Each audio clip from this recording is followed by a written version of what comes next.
o que tem de filho do diabo mercenário atrás de púlpito hoje engravatado, de Bíblia na mão pregando, falando Jesus, Jesus, o que tem hoje é impressionante. Parece que Pedro estava assistindo uma televisão. Impressionante, inigualável essa revelação. Amém. O profeta Isaías, capítulo 9, diz: apesar de tudo, eis que não haverá mais escuridão para todos quantos estavam desesperançados. No passado, ele humilhou a terra de Zebulon e de Naftali, contudo, no futuro, cobrirá de glória a Galileia dos gentios, o caminho do mar, o além do Jordão, o distrito das nações. O povo que andava nas trevas viu uma grande luz. Sobre os que habitavam na terra da sombra da morte, resplandeceu a luz. Multiplicaste o povo, deste-lhes grande alegria. Eles alegraram-se na tua presença, como se alegram os ceifeiros na ceifa, como se regozijam os que repartem os despojos da guerra. Porque o jugo que pesava sobre eles, a canga posta sobre os seus ombros, o bastão e a vara do castigo do seu opressor, tu o despedaçaste com o dia da derrota de Midian. Em verdade, toda a bota do guerreiro usada no combate e toda a veste revolvida em sangue serão queimadas como lenha no fogo. Afinal, um menino nos nasceu, um filho nos foi concedido, e o governo está sobre os seus ombros.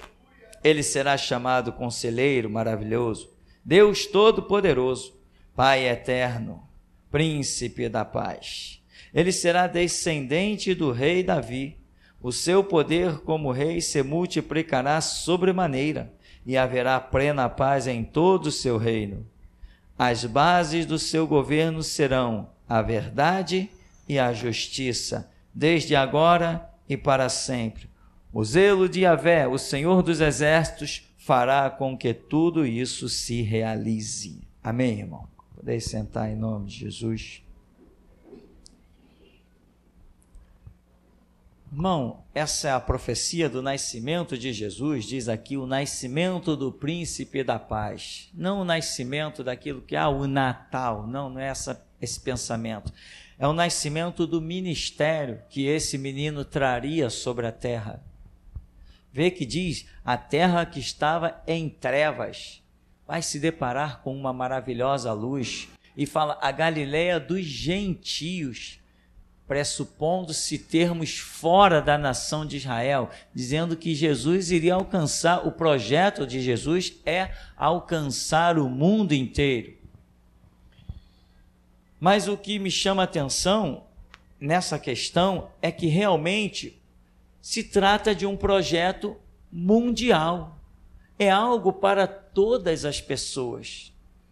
Nós sabemos que existem muitas coisas, e tanto quanto maior foi a negligência das igrejas ao longo dos tempos, tanto mais sobrepujaram-se as forças de Satanás e sufocaram e apagaram a luz. Satanás apagou a luz na China. Satanás apagou a luz na Coreia. Satanás apagou a luz no norte da África. Apagou, porque existe uma guerra entre luz e trevas, trevas e luz. A luz resplandece nas trevas. Mas quem é a luz? O que Jesus disse? Vós sois o sal da terra. Vós sois a luz do mundo. Se você não brilhar, quem vai prevalecer? As trevas. Então, a responsabilidade para que a luz conquiste é sua e é minha. Se nós não iluminarmos, as trevas prevalecem. No tempo da perseguição na Rússia, e normalmente nos países comunistas, pastores que supostamente eram ou deveriam se comportar como luz, venderam a igreja para os comunistas. Porque igreja, irmão, é um negócio perigosíssimo. Igreja reúne pessoas. O que o Estado quer, o que todos os governos querem, é a pessoa fazendo o seguinte: sai de casa de manhã, vai lá, trabalha e volta para casa. Não pensa em nada, não lê livro nenhum, não se informa com nada, não conhece história. Para que história? Uma das matérias mais perigosas que existem nos colégios chama-se história. É pela história que hoje nós identificamos que quem está no poder é assassino. É pela história que nós vemos que o Estado organizado é a pura rebelião de Satanás. É pela história que nós identificamos tantas coisas. O Estado não quer ninguém livre, ele quer todo mundo encabrestado numa carteira de trabalho, crucificado 8 horas por dia e mais 2, 3 horas dentro de uma condução. Acabou, você entrega todo o seu dia e não faz nada mais da sua vida. O Estado quer isso. Ele te quer encabrestado. Era que nem no tempo da senzala. Era que nem no tempo da senzala. Trabalhava-se o dia inteiro, depois ia para a senzala para dormir, para no outro dia trabalhar o dia inteiro. Tem alguma diferença de hoje? Hoje se trabalha o dia inteiro, depois volta para casa e vai dormir. Você não lê o livro, você não pensa em nada. A Dilma, que é o governo satanista do PT, que tem como símbolo a estrela de 5 pontas do satanista na bandeira do PT, e não é vermelho, vermelho não é à toa. A Dilma, para que um ser humano faz isso? Você sabe o que a Dilma fez?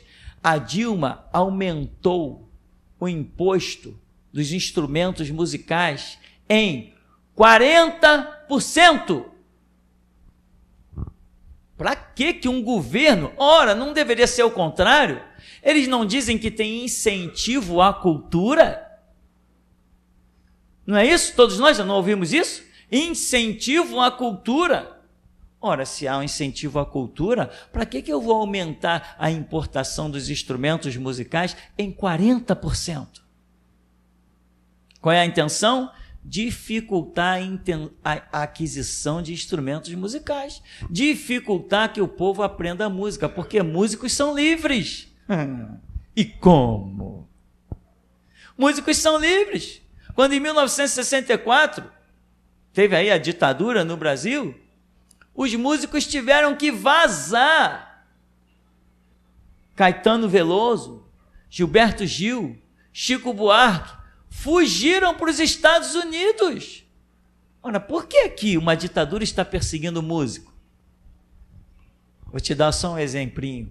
Diabo está fardado em nome do Estado. A ele eu não me curvo, Estado não é Deus. E a Constituição não é problema meu. Músico é uma arma, irmão. Um músico é uma arma. Se eu quiser, eu paro aqui agora e componho uma música falando do que eu quero. Eu coloco os arranjos bem trabalhados nessa música, jogo ela na internet e ela vai alcançar milhões. Por quanto tempo? Por toda a eternidade. Ela não para mais de alcançar gente.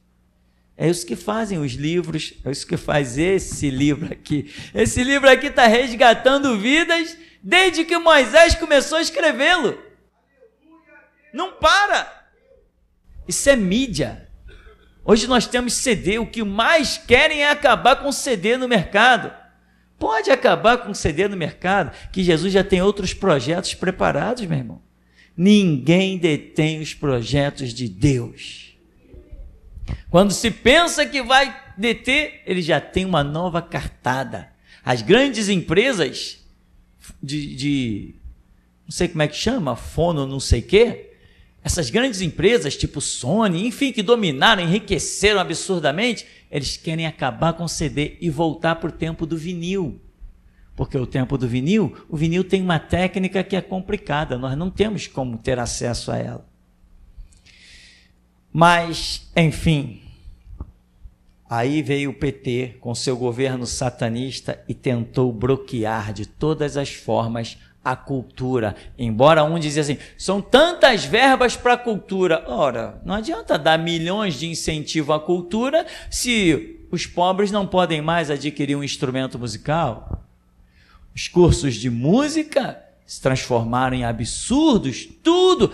taxados, impostos, coisas descomunal. Então, essa liberdade que Jesus dá, irmão, é tremenda. Essa glória que Ele manifesta nas nossas vidas, sabe? Em princípio, nós somos todos escravos. Somos escravos de um trabalho, somos escravos de vários sistemas, mas você tem o direito e o privilégio de poder orar e dizer: liberta-me, Senhor. Porque Ele diz: se o Filho vos libertar, verdadeiramente sereis livres. Você não consegue se libertar do sistema. Não consegue. Agora, se você se aproximar bem de Jesus, Ele te transforma em luz.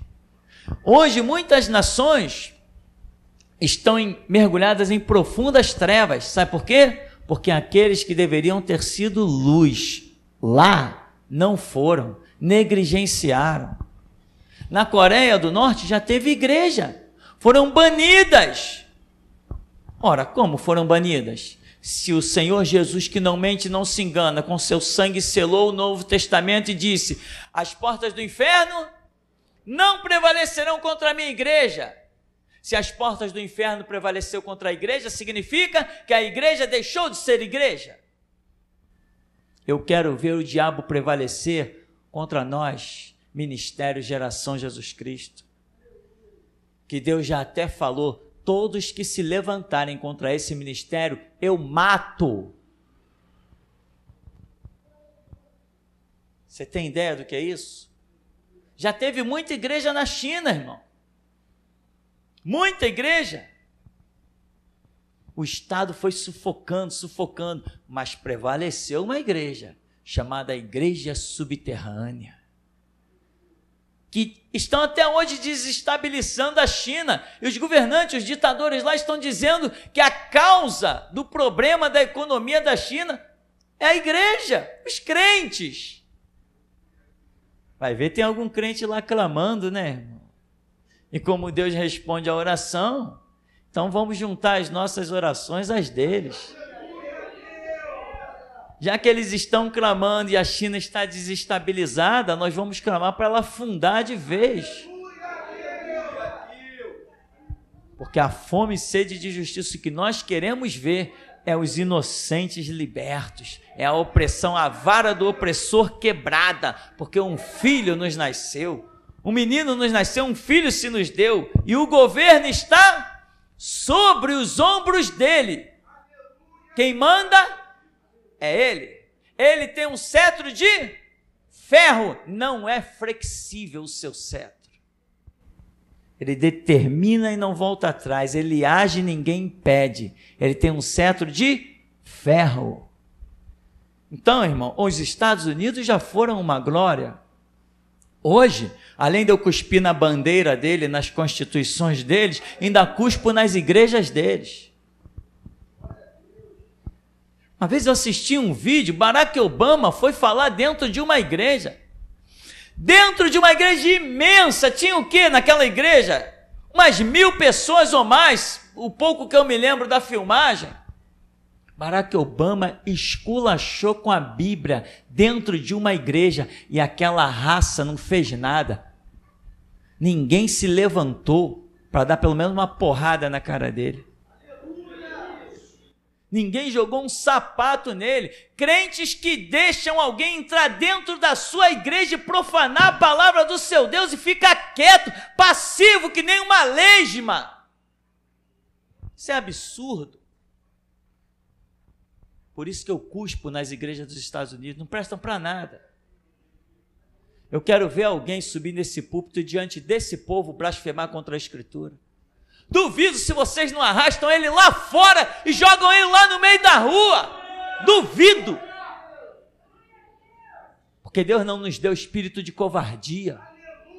Eu duvido se vocês não fazem isso. Mas duvido mesmo, eu aposto a minha vida, eu duvido. Mas apagaram-se. E até um político, vagabundo, presidente Barack Obama, entrou na igreja e blasfemou do nome de Abraão, o amigo de Deus. e blasfemou da Escritura. Eu vi, eu assisti o vídeo. Sabe por quê? Porque aquela igreja não é mais igreja. Nós somos igreja. Aqui políticos não querem nem sentar no nosso banco.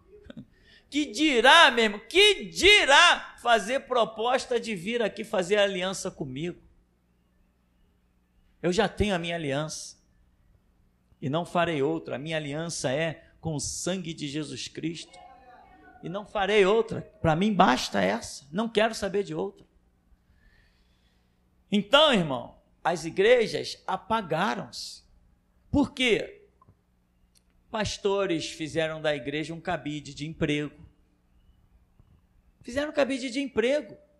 Pastores vieram para trás do púlpito com a mesma mentalidade do mundo. Eu já vi seminaristas, você sabe o que é seminarista? Aquelas pessoas que fazem seminário, que estão querendo se formar em seminário e assumir igreja.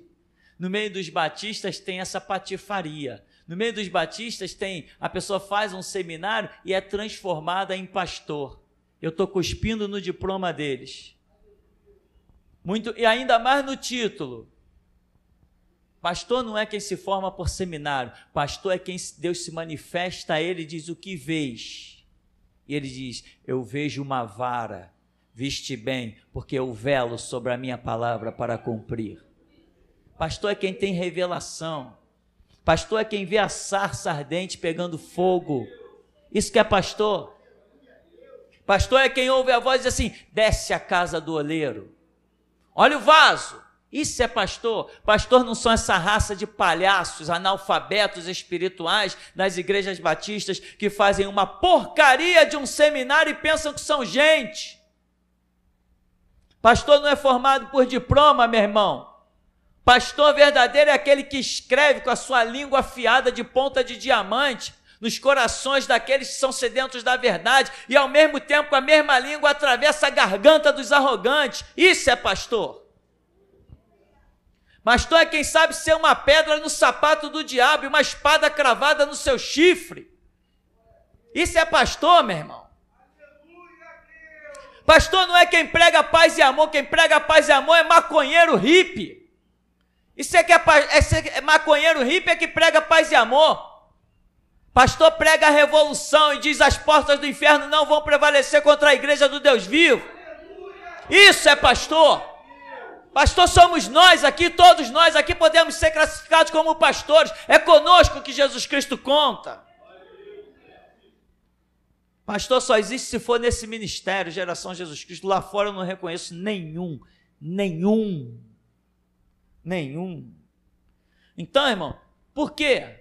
Um presidente vai para trás, já começa que a igreja se cegou a tal ponto que tem orgulho de ver entrar alguém rotulado pelo mundo dentro dos seus atos. O presidente vai vir na nossa igreja, eu quero ver ele vir na minha. As assembleias ficaram aí exaltadas. A Dilma esteve na nossa igreja. Os assembleanos disseram: caramba, viu? A Dilma foi na igreja de Madureira. Todo mundo se sente bem no seu próprio ambiente, meu irmão. A Dilma se sentiu muito bem dentro das Assembleias de Deus, porque ela está acostumada a andar com o diabo.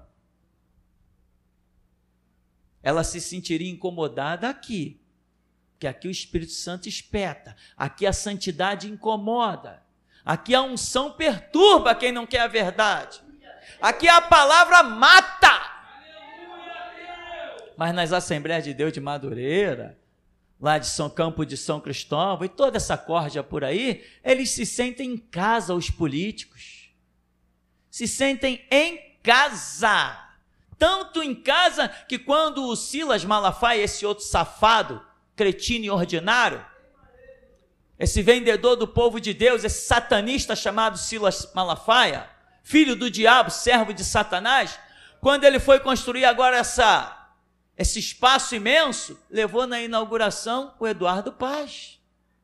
Lá na inauguração do templo, cabe 6.000 pessoas, na inauguração do templo, o Eduardo Paz, na hora que deram a palavra para o Eduardo Paz, não deram a palavra para crente não, tá, irmão? Deram a palavra para o Eduardo Paz, O prefeito estava lá dentro, eles se sentiram honrados, e Jesus estava lá fora dizendo assim: ei, eis que estou à porta e bato, tem alguém aí ouvindo a minha voz? Será que alguém pode abrir a porta para mim aqui? Enquanto o prefeito estava lá dentro, Jesus estava lá fora e já deu as costas para aquilo há muito tempo. E eles, enquanto o Eduardo Paz falava, ele se sentiu tão em casa, está aí o vídeo na internet, que ele soltou um palavrão. Quem viu isso, levanta a mão aí. Então está aí. Por que ele soltou um palavrão lá dentro da igreja? Porque ele se sentiu em casa. Quando você vai na casa de alguém estranho, diferente, no começo, tal, você até mede as palavras, fica receoso onde pode sentar. Não é assim que funciona?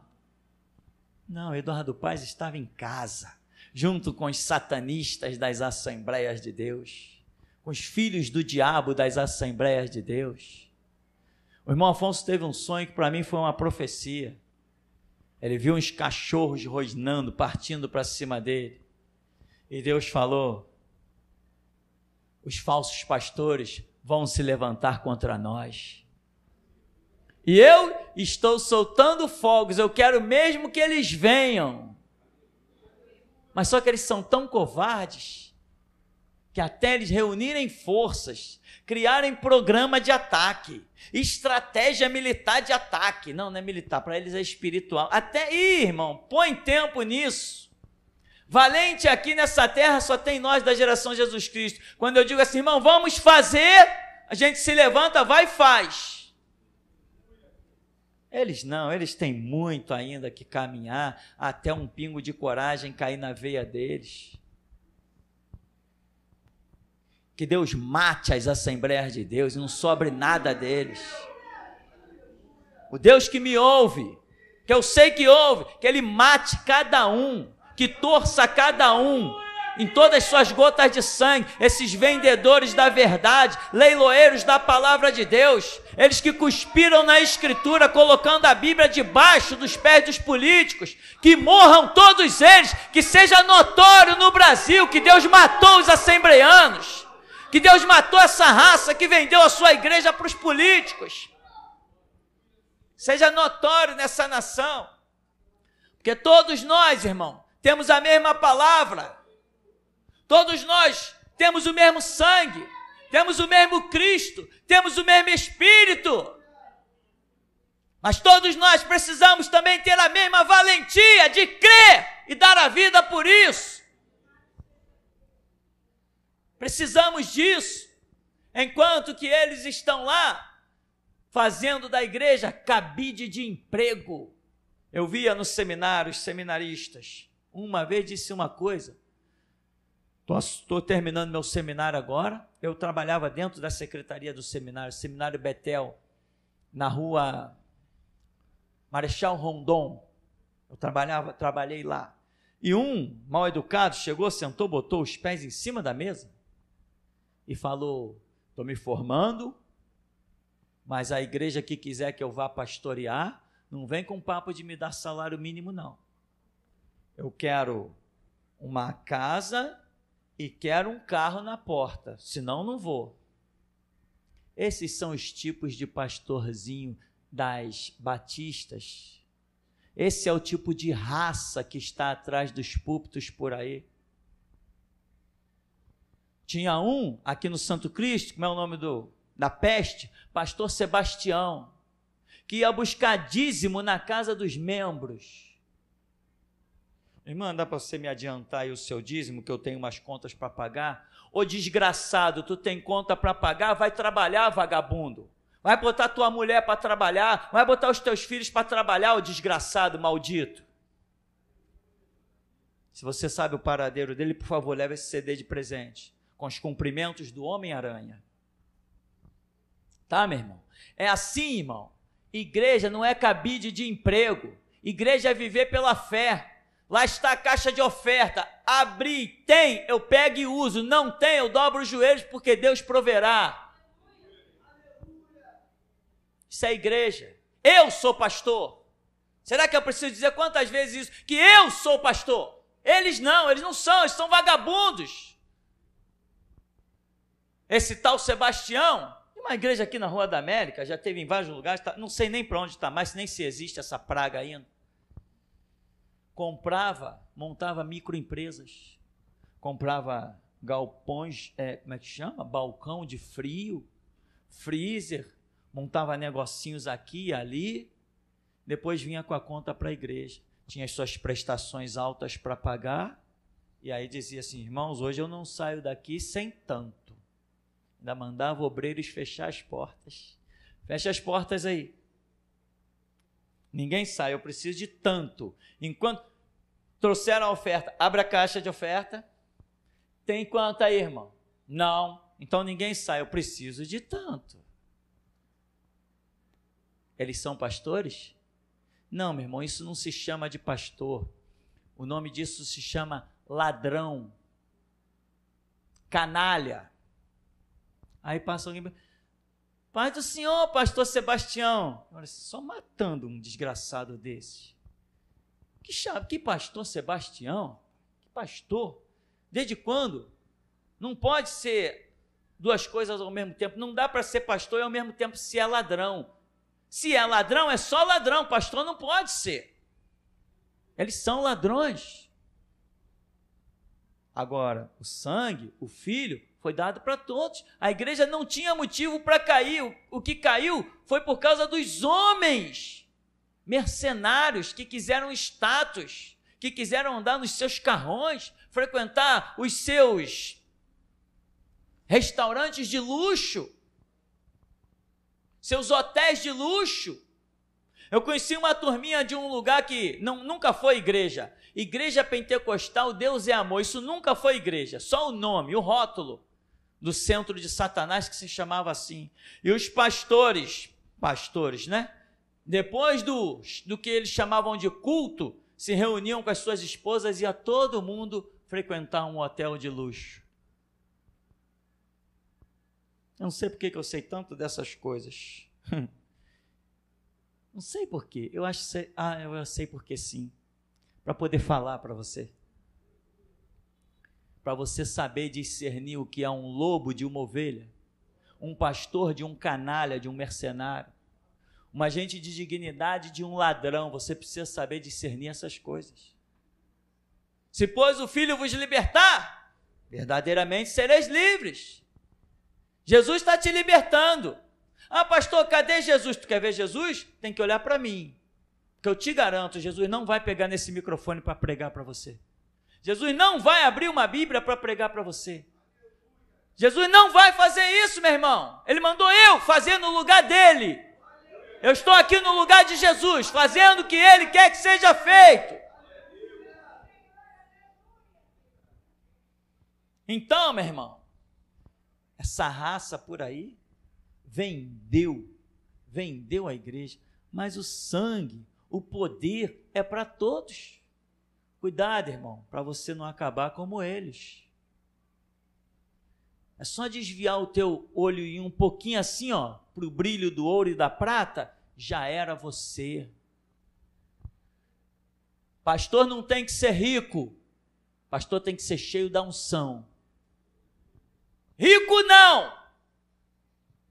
Pastor não tem que ser rico. Eu tenho casa e tenho carro. Mas posso perder a casa e perder o carro. Se não perder a unção, continuo sendo pastor. Eles não. Se eles perderem qualquer bem material, acabou a vida para eles. Quantas vezes eu fui interrogado no começo da obra? Como é que está a obra lá? Está bem, a obra está tranquila. Não, como é que está bem de dinheiro? Como é que está a obra de dinheiro? Eu falei, meu irmão, não estamos pensando nisso. Uma vez, quando eu estava na obra na Praça da Bandeira, alguém me entregou, me pegou e, como é que está a obra lá? Eu falei, não, está tranquilo, estamos tocando a obra lá. Não, e quanto que vocês estão recebendo? Eu falei, não estou recebendo nada. E o fulano também não, estamos fazendo a obra por amor. Que isso, cara, tu é maluco? Que fazer obra por amor o quê? Esse desgraçado já deve estar debaixo de 7 palmos, que o diabo falou, vou armar para você. E armou. Ele trabalhava num lugar, sumiu um dinheiro, não foi ele, mas ele acabou sendo acusado, e onde ele trabalhava era liderado por gente de boa qualidade. Sumiu, nunca mais vi esse cara. O diabo falou que ia armar para ele. O diabo se manifestou nele, ele ficou possesso. Depois de ser membro, dirigir obra, não sei o quê, ficou possesso, o diabo disse que ia armar para matar ele. Nunca mais eu vi essa praga. Obra se faz é por amor mesmo. É por amor. Ah, mas eu tenho necessidades. Se tu está fazendo a obra e as tuas necessidades não são supridas, é porque você não está fazendo a obra. Tu está servindo ao diabo e não a Deus. Porque quando se serve a Deus, ele disse e ele honra: digno é o meu obreiro do seu salário. Não estou vendo suprimento, então vai procurar Deus, porque você não está andando com ele. Quem anda com Deus não tem falta de nada. Abraão, sai da tua terra, do meio da tua parentela. Faltou o quê? Chamou os seus discípulos, vem cá, vai de 2 em 2, vai pela cidade, não leva bolsa, não leva forte, não leva 2 túnicas, não leva sandália, não leva nada, porque digno é o obreiro do seu salário. Senhor, em teu nome até os demônios se nos sujeitam. Eu vi a Satanás como um raio cair do céu. Agora vem cá, faltou alguma coisa? Faltou? Não faltou nada. Pois é, digno é o obreiro do seu salário. Jesus não mudou não, meu irmão. Eu quando me vejo servindo a Jesus, eu me vejo no cenário da Galileia. Igualzinho. A cidade está aí com os seus arranha-céus, com suas construções imensa de tijolo, de ferro, uma modernidade tremenda, mas eu me vejo andando na mesma estrada de ferro, na mesma estrada de barro, seguindo as pegadas de Jesus. É assim que eu me vejo. Deus tem suprido a minha vida particular e esse ministério de uma maneira transcendental, mas Ele pode me tirar tudo hoje, tudo! Ele pode me deixar só com a roupa do corpo, que Ele vai ver que eu continuo fiel. Ele vai ver que eu continuo fiel. Ele pode me tirar tudo hoje, que eu não vou negar o seu nome. Não vou deixar de anunciar a sua verdade. Eu sou pastor. Eu fui chamado para ser isso, e eu não quero ser mais nada além disso. Um menino nasceu, um filho se nos deu, irmão. Todos nós temos recebido a mesma palavra. Por que eu vou ser forte e você vai ser fraco? Se fomos alimentados com o mesmo grão, com a mesma palavra.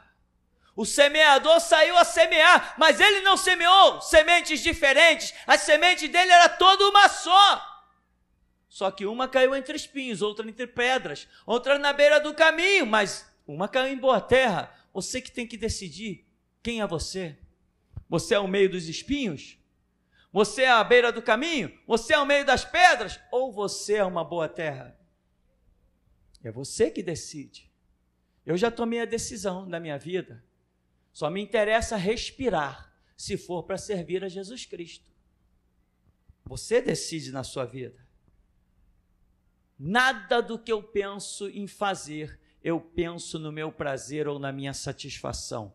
Nada. Nada.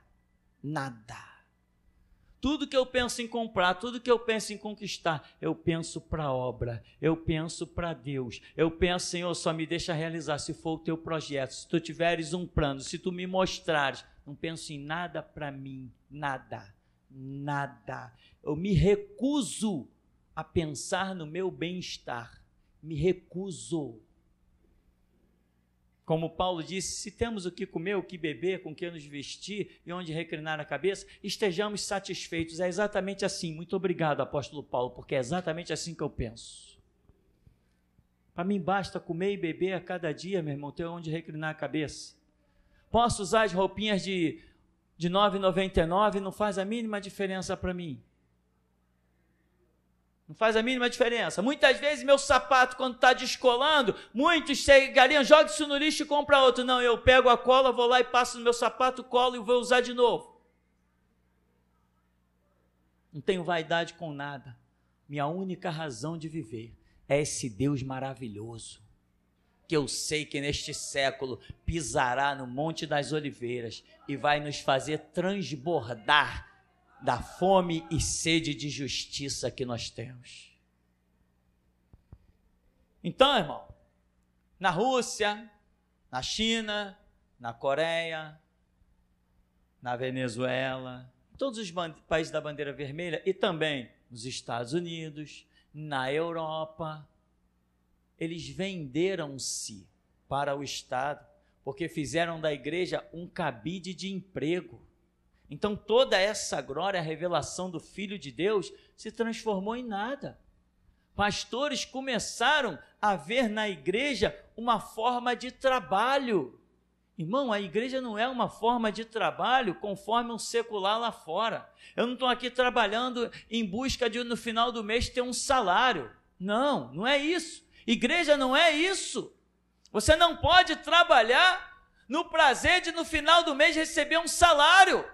Você tem que trabalhar no prazer de, a cada dia, receber a graça de Deus.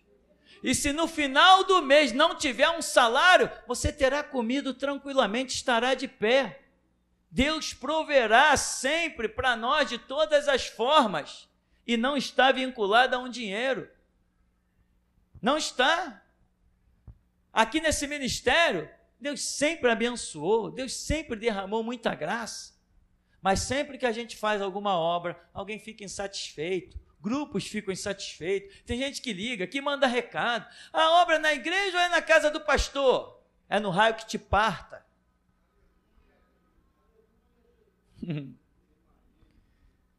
A obra é aonde Jesus me mandar fazer, meu irmão. É aí que eu faço.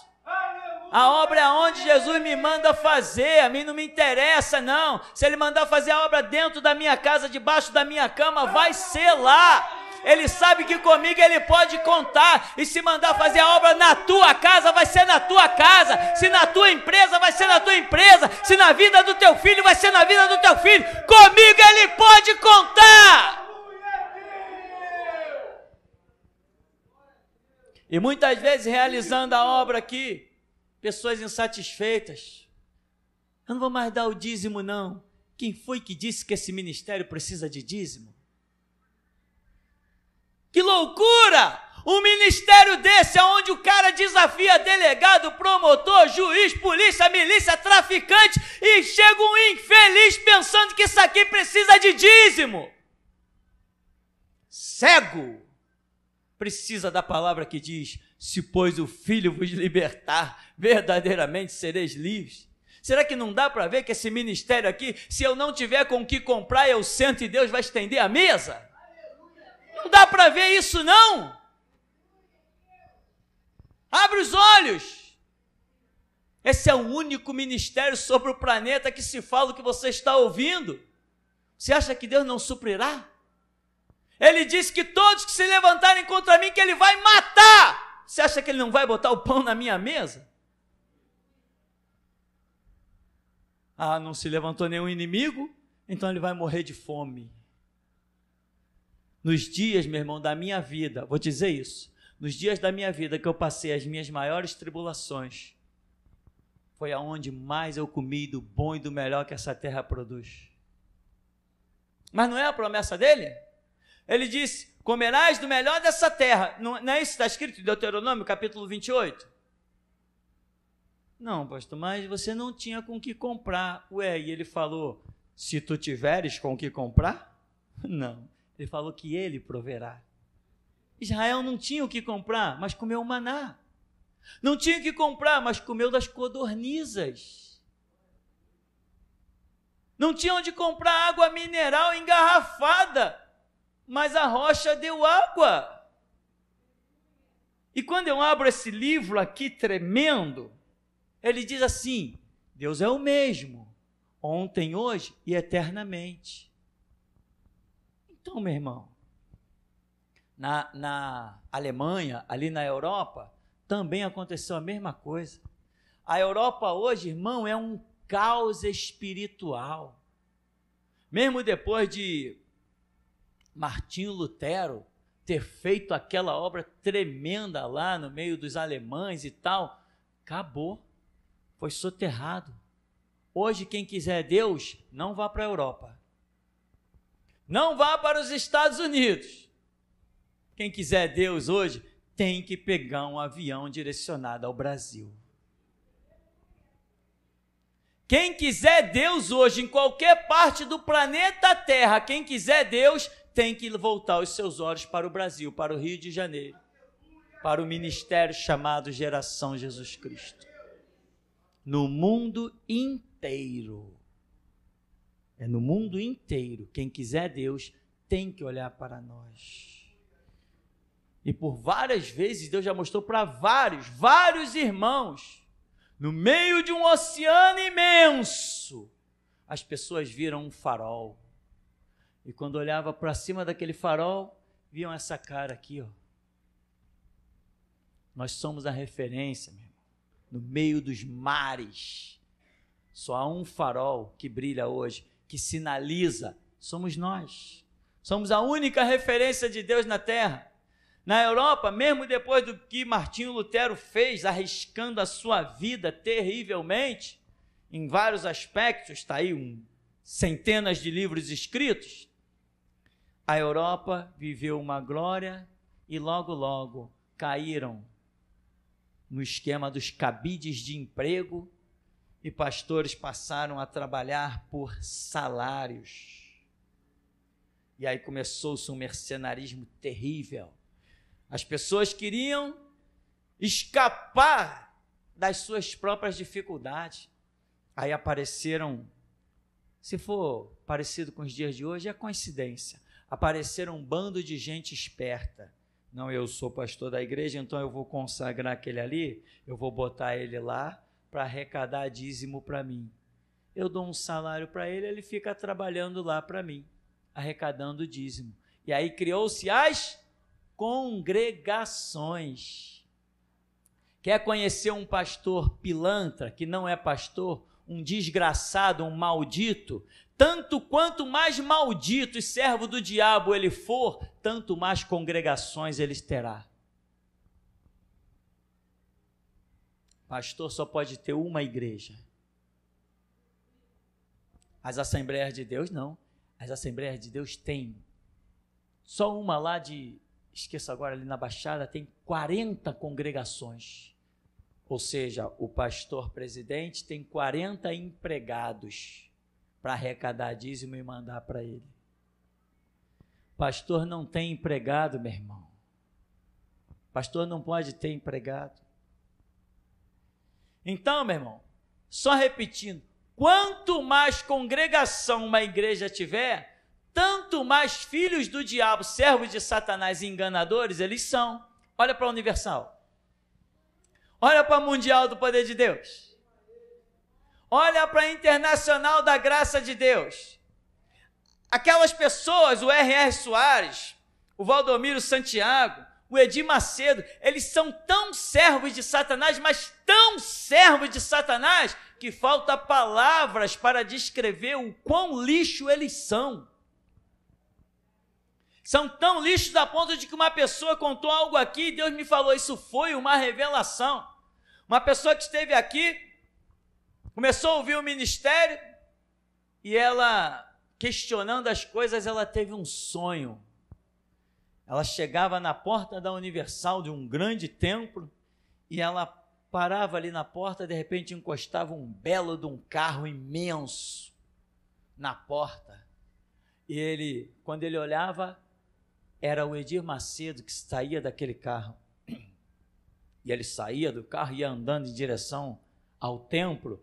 E na porta do templo tinha um demônio imenso, todo vestido de preto, com uma bengala e uma cartola.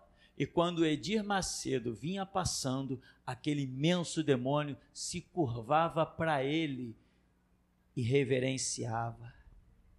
Você não tem ideia de quão servo do diabo Edir Macedo é, que até os próprios demônios se curvam à grande obra de Satanás que ele está realizando. Você não tem ideia disso. Então, meu irmão, essa gente, Edir Macedo, Romualdo, Clodomir, essa corja toda da Universal, bispo, aquele da Record, esqueço o nome dessas pragas, bom, claro, né? Tem que esquecer mesmo, não ando com eles, Valdomiro, R.R. Soares, um que já está até no inferno já, chamado, da Deus e Amor, como chama aquela praga? Davi Miranda, esse já está lá pagando, no inferno, inadmissível que uma praga daquela, um mentiroso daquele, um servo de Satanás daquele entre no céu de Jesus Cristo, inadmissível. Aquele cara pagava mixaria para pessoas do interior, vinha em Maracanã, vinha em Maracanãzinho, dizer que estava curado da cadeira de roda, de muleta, e ele pagava as pessoas para isso, pagava. A Bíblia diz que os mentirosos não herdarão o reino dos céus. Amém, meu irmão? Então, na Europa, acabou, tudo teve seu ápice, mas tudo caiu. Eu tenho uma proposta na minha própria vida. Quando Jesus me chamou para servi-lo, eu disse: Senhor, me dá a chance de te servir, e o Senhor verá que eu serei fiel até a minha morte. Mas se você está aí, meu irmão, você tem que dizer a mesma coisa. Jesus pode ouvir isso de você? Senhor, eu serei fiel até a morte, me dá a chance de te servir. Deixa eu provar a minha fidelidade para ti e para mim mesmo. Ele pode contar contigo? Você tem sido fiel? Quando você sair daqui, vai chegar em casa, vai fazer o quê? Vai entrar em transgressão ou sua vida vai continuar em santidade? Amanhã o seu dia está programado o quê para o seu dia? Coisas santas, coisas boas? Ou coisas que Deus não vai se agradar delas? Ele pode mesmo contar contigo e ver que pode contar e pode investir. Hoje tem um anjo que te guarda, mas o desejo dele é mandar uma legião. Hoje ele te livra de muitas coisas, mas ele quer te fazer imune completamente a todas as coisas.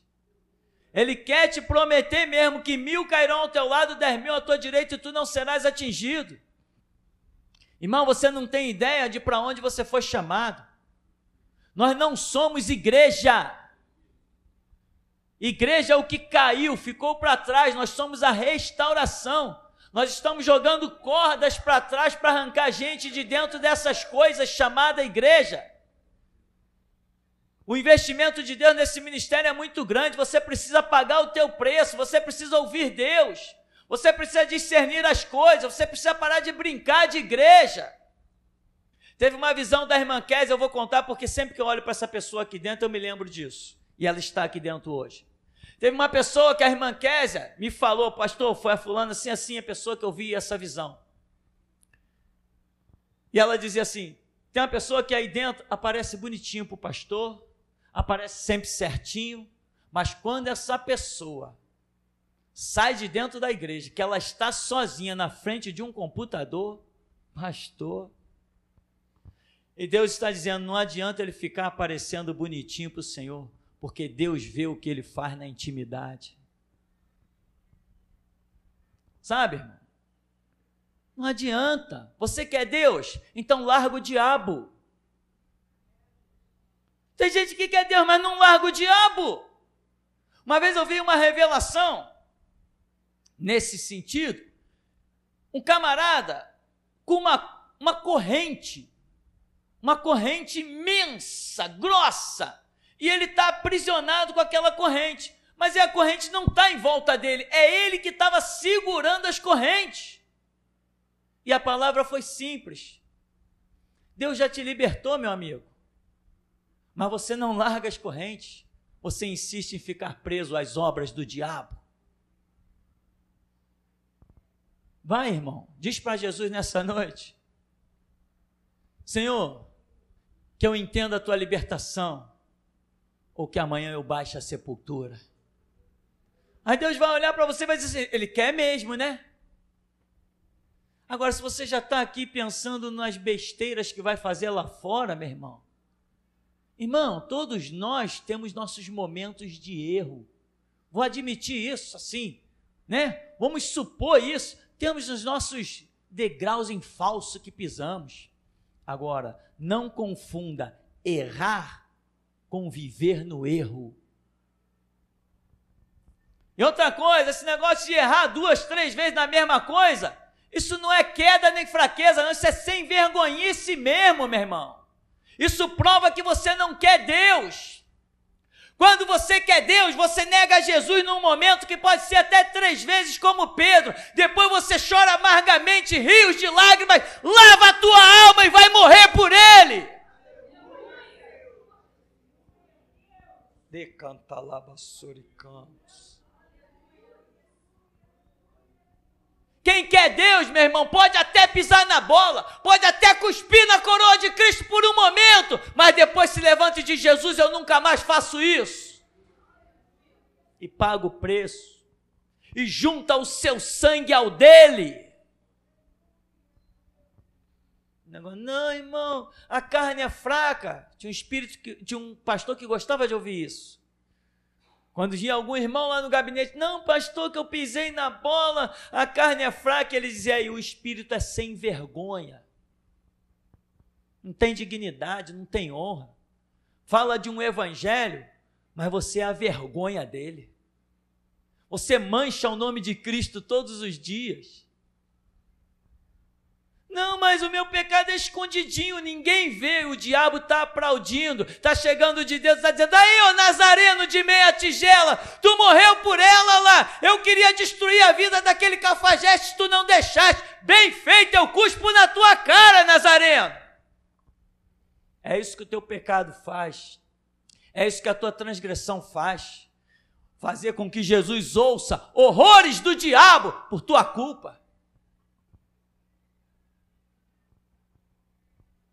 Lembra o que Deus disse para Davi? O profeta falou para Davi: Davi, tu transgrediu com Betseba? Tu está pensando que ninguém viu isso? Pois eu vou te dizer o que o Espírito de Deus está me mostrando nas outras nações, lá na Síria, lá no meio dos filisteus.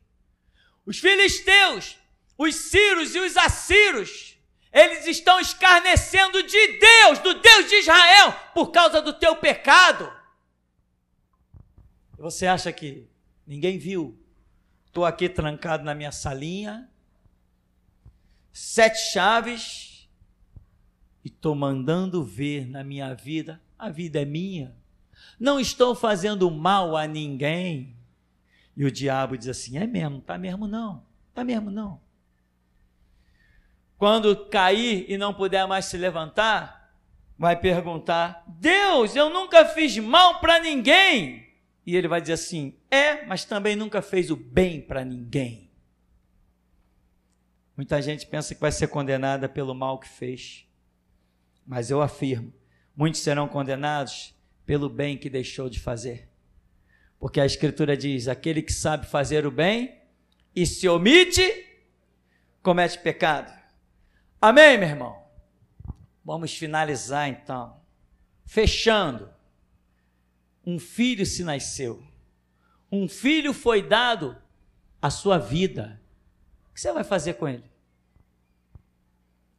Vai ser que nem as igrejas dos Estados Unidos, que hoje são um lixo?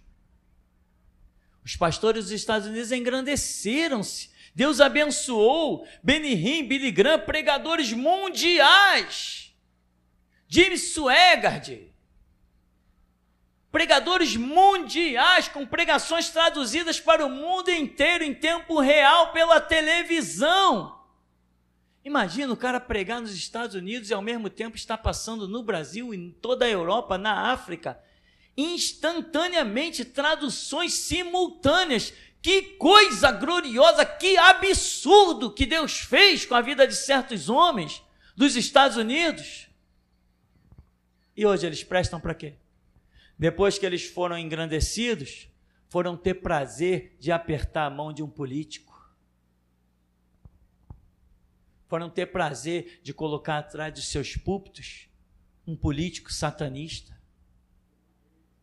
Irmão, esses títulos, presidente, senador, vossa santidade, né? Excelentíssimo Senhor, vossa excelência. Esses títulos não fazem parte deste reino. Os títulos que nos exaltam são aqueles que fazem parte deste reino. E os títulos que nós temos que exaltar são aqueles que essa palavra diz que temos que exaltar. Não reconheço nenhum presidente, não reconheço nenhum governador, eu não reconheço nenhum prefeito, não reconheço nenhum deputado, não reconheço nenhum senador, eu não reconheço político. Não reconheço político. Para nós, a nossa cidade tem muros fortificados. E o Senhor tem dito, os inimigos não lançarão uma flecha contra essa cidade. E até aqui nos tem ajudado, Senhor. Assim que começou o culto, eu vi um anjo descendo na frente do púlpito. E esse anjo tinha aparência de relâmpago. Amém. Na hora do primeiro louvor, eu vi descer na frente do púlpito um ramo de amendoeira. Tinha 6 amêndoas. Amém. No louvor Rude Cruz, 4 espadas ficaram ao redor do Senhor Elias, sobre a sua cabeça. Elas ficaram flutuando ao seu redor. 4 espadas, 2 na frente e 2 atrás. Amém. Quando o irmão Paulo Sérgio estava orando, eu vi um anjo adentrar o globo terrestre. Esse anjo ele não entrou normalmente no globo terrestre. Mas quando ele adentrou o globo terrestre mexeu. Ele foi como uma bomba entrando no globo terrestre. Ele abriu como se fosse uma cratera na sua entrada, na atmosfera. E ele veio e entrou dentro da congregação. Ele veio pela porta e passou pelo corredor. E ele veio olhando de um lado para o outro, olhando para a face dos irmãos. E foi até o púlpito. E na sua mão, ele tinha um pergaminho de ouro. E esse pergaminho ele entregou para o Senhor Elias. E o Senhor abriu esse pergaminho de ouro. E nesse pergaminho estava o número 14. Assim diz o Senhor: Tu és a minha restauração. Sobre ti deposito tudo que tenho nessa dispensação, nessa hora, nesse mover. Tu és a minha restauração de ouro. E até o que me pedisse no oculto, eu te ouvi e o farei. Amém. Quando o Senhor Elias falava da China, que pode ser que tenha alguém orando lá na China, então vamos juntar as nossas orações com a dele. Nesse momento, eu vi uma grande árvore sem frutos cair, uma grande árvore verde. Ela foi tombada. Amém.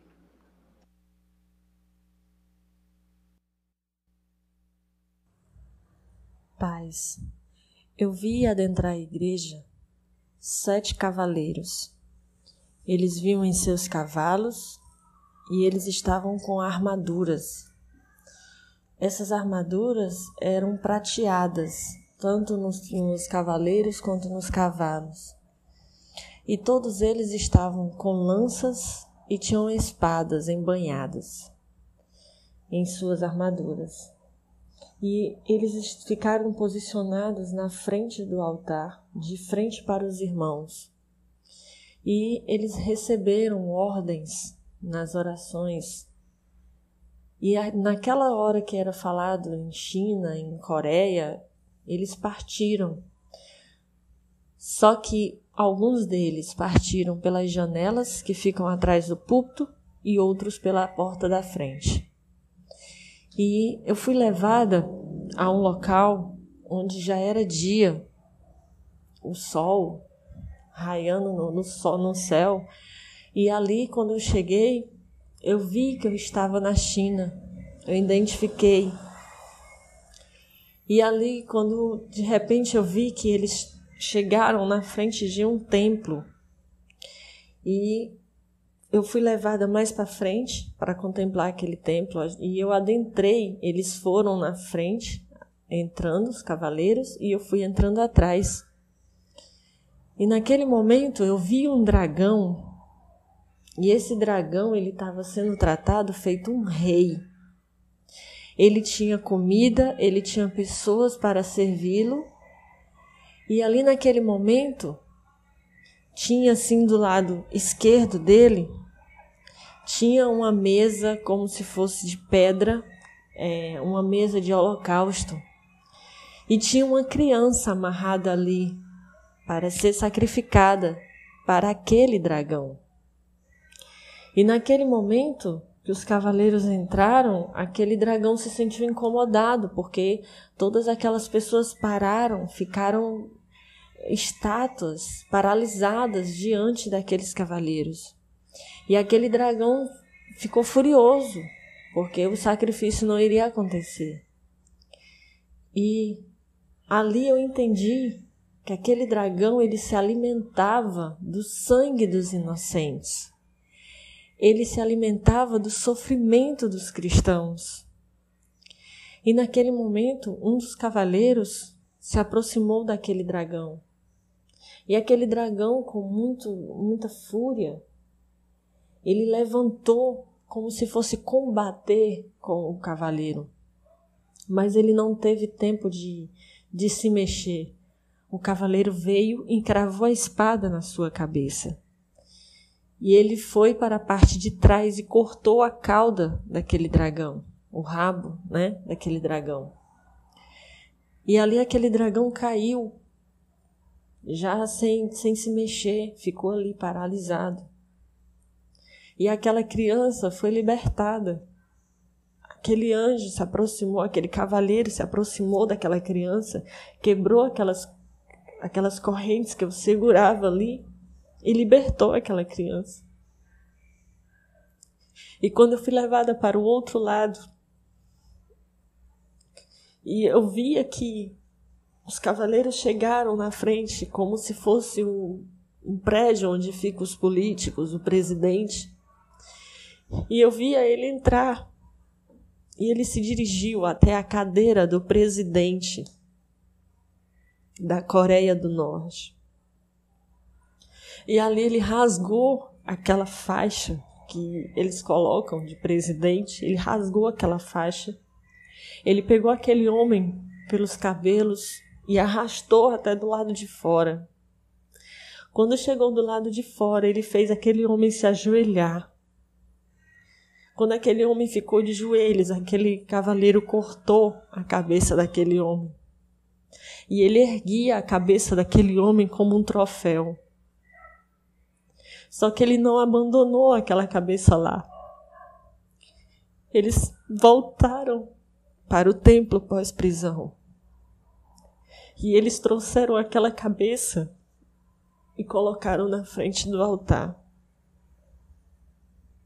Foi o que eu vi, pastor. Paz.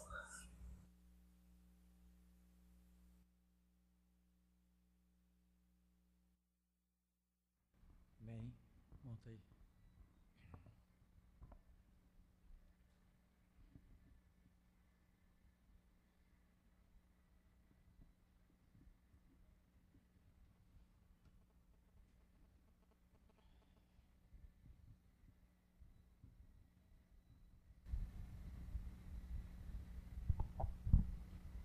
Paz, igreja. Alô. Quando eu estava vindo aqui para o ministério, quando eu passei de carro lá embaixo, Deus fez questão de me mostrar, pessoal, o anjo da justiça do Senhor na entrada desse morro. E quando eu fui mais à frente, tinham 2 homens caídos. Aleluia, Deus. Depois, aqui no culto, Deus me mostrava o anjo, ele ajuntando cadáveres, ele colocando um em cima do outro. E quando o irmão Paulo Sérgio orava, pastor, viu uma grande mão que levantava ele, ultrapassava ele, pastor, da igreja, colocava ele no alto, e ele continuava a orar, e da sua boca saíam uns fachos de luz que alcançavam um monte de lugares, pastor. Aleluia. E Deus mostrava também, pessoal, 2 trens. E ele me levava, eu ficava no meio, esses 2 trens vinham na minha direção. E eles passavam por mim e eu virava para ver para onde iam esses trens. Quando eu virava, pastor, via que tinha um abismo.